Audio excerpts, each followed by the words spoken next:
வணக்கம் நண்பர்களே. சத்குரு பகவான் வாழ்ந்துட்டு இருந்த காலத்துல நமக்காக கொடுத்துட்டு போன மிகப்பெரிய பொக்கிஷன் தான் அந்த விரிய மரம். கனகம்பட்டிக்கு போன எல்லாருக்கும் தெரியும். முதல்ல நம்ம உள்ள என்ட்ராகிறதுலேயே விரிய மரத்தை கும்பிட்டுட்டு தான் அடுத்து நம்ம ஐயாவோட வீட்டுக்குள்ளேயே நம்ம நுழைவோம்.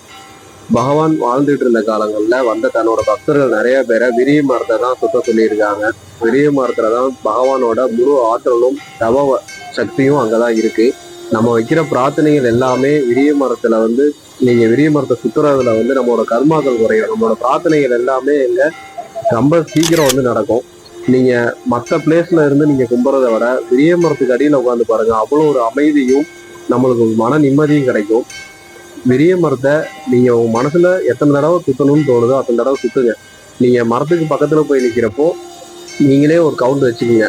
யதார்த்தமா டக்குன்னு உங்க மைண்ட்ல என்ன எண்ணிக்கை உங்களுக்கு வருதோ அந்த டக்குனு போய் நிக்கிறீங்க, டக்குனு உங்க மனசுல 10 அப்படின்னு ஒரு ஞாபகம் வருது அப்படின்னா 10 தடவை சுத்துங்க.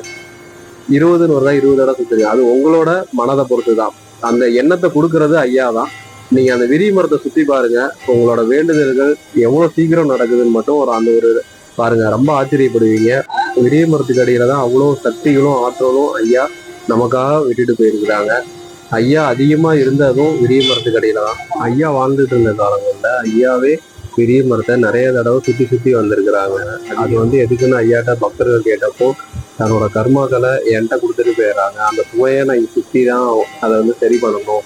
அவங்க சுமக்கிற சுமையை நான் சுமக்க ஆரம்பிச்சிடுறேன். அதை ஏதோ ஒரு வகையில நம்ம கலைச்சுதானே ஆகணும். அந்த தேடி வந்த நிறைய பக்தர்களை விரிய மரத்தை சுத்த சொல்லி அவங்களோட கர்மாக்களை ஐயா வாங்கி இருக்கிறாங்க.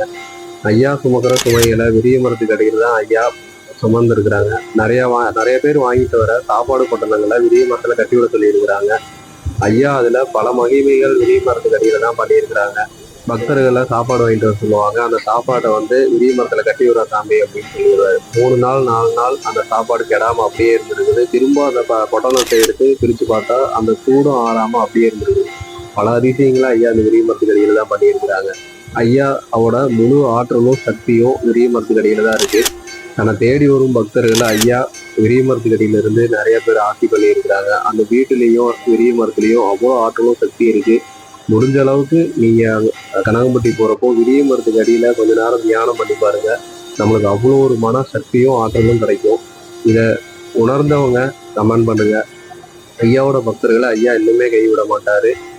ஐயாவோட மகிமைகளையும் அற்புதங்களையும் தெரிஞ்சுக்க இந்த சேனலை சப்ஸ்கிரைப் பண்ணுங்க. அடுத்தடுத்த பதிவுல ஐயாவோட மகிமைகளை பத்தி தெரிஞ்சுக்கலாம். சத்குருவே சரணம், சத்குருவே சரணம். பழனிசாமி சாமிகள் திருவடிகள் சரணம்.